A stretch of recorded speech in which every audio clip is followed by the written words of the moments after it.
77 WABC and Bergen Newbridge Medical Center honor the life of legendary broadcaster and our friend, Ernie Anastas. Hi, it's Ernie Anastas. You know, your thoughts can affect how you feel. Bergen Newbridge Medical Center is the largest hospital in New Jersey, providing comprehensive, equitable, compassionate, and high-quality emergency inpatient and outpatient medical care, plus mental health services and substance use disorder treatment. The Bergen Newbridge team can address your total health needs in one convenient location. Call 201-225-7130 for an appointment or newbridgehealth.org. Listen, all you New Yorkers. Taxi! Okay, man, we're looking around. This is the 77 WABC minicast. Boy, fireworks yesterday out the House hearing. Everybody talking about Fairfax County, Virginia, and this Commonwealth attorney who essentially wants to give favor to illegal immigrants. It was stunning. And one of the key witnesses there is the former Virginia Attorney General, who's our next guest, Jason Miyares. Mr. Attorney General, we love having you back here on the show.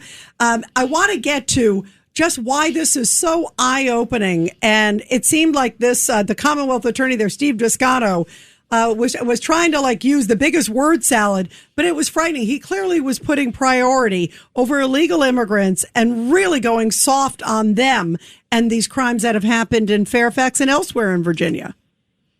Yeah, well, he's become the poster child of these left-wing Soros-funded prosecutors that have popped up around the country with disastrous results.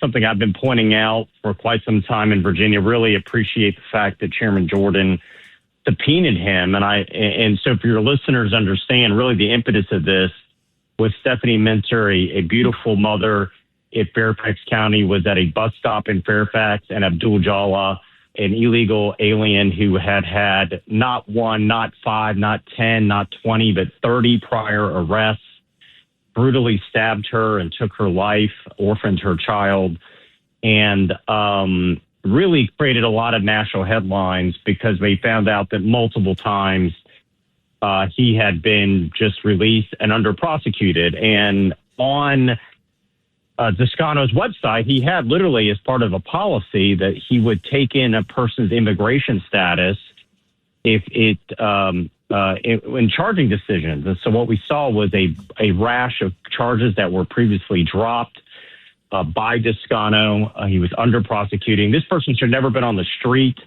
There had been previous ICE detainer. They don't honor ICE detainers in Fairfax. And so they've effectively set up a system of a catch and release program and giving more preferential treatments for illegal immigrants that are charged with a crime than an American citizen, which is why the Justice Department is now investigating them. Yeah, thank goodness. It was heartbreaking because, Stephanie's mother was there, Cheryl, brave woman. I've become friends with her. She is an incredibly brave woman talking about the pain that she has been through.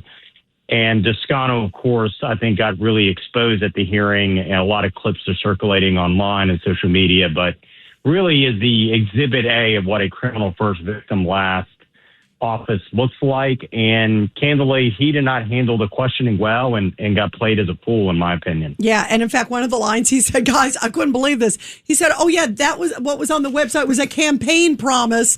But right. Then what I'm doing now is something different because he got busted. Judge Weinberg. Jason, good to talk to you again. So in the Commonwealth of Virginia, is there a method to get him removed from office, this county attorney? Well, tragically, we don't have what you think of as recall efforts as you see in other states. You could do a petition to recall, but what happens then is that it doesn't go to voters for a special elections after a requisite number of petition signatures are signed in a county. It goes to a judge. A judge has to decide whether a person has violated their oath of office. I think he clearly has. The problem is it's Fairfax County. All the judges, almost, I can't think of one that isn't. They're all very liberal, left-wing Democrats. Now, he has gotten so bad that maybe we would get lucky and get a judge with common sense, but I wouldn't count my fingers on it because ultimately you're getting whatever judge you draw at that hearing. There have been recall efforts before against him that have failed. The reality is that he has to be defeated at the ballot box. He had a Democratic primary a couple years ago, but George Soros came in and dumped in a bunch of money. So he is beatable. He is probably the most disliked politician in Fairfax County.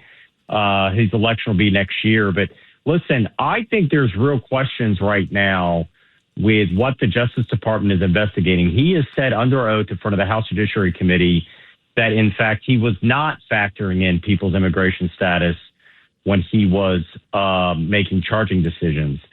Wow. What Harmeet Dillon and them are doing right now investigating this is if it turns out that actually is a false statement, that in fact, talking to former and perhaps even current members of the office to DOJ that in fact he was calculating it, then that's lying under oath. That's a lie to Congress, and that really does change, I think, a lot of the ramifications here. So yeah, that's a good point. That's a very good point. Out, but I think it was much more than what you would think. A normal Jason, testimony. He really put we got Rick danger. Scott, a U.S. Senator, standing by on the call, but we want to talk about this a lot more. And just because you're not Attorney General right now, we still love you and we still want you to come on more often. Absolutely. We'll do it again. Thank you. Keep up the Jason. great work.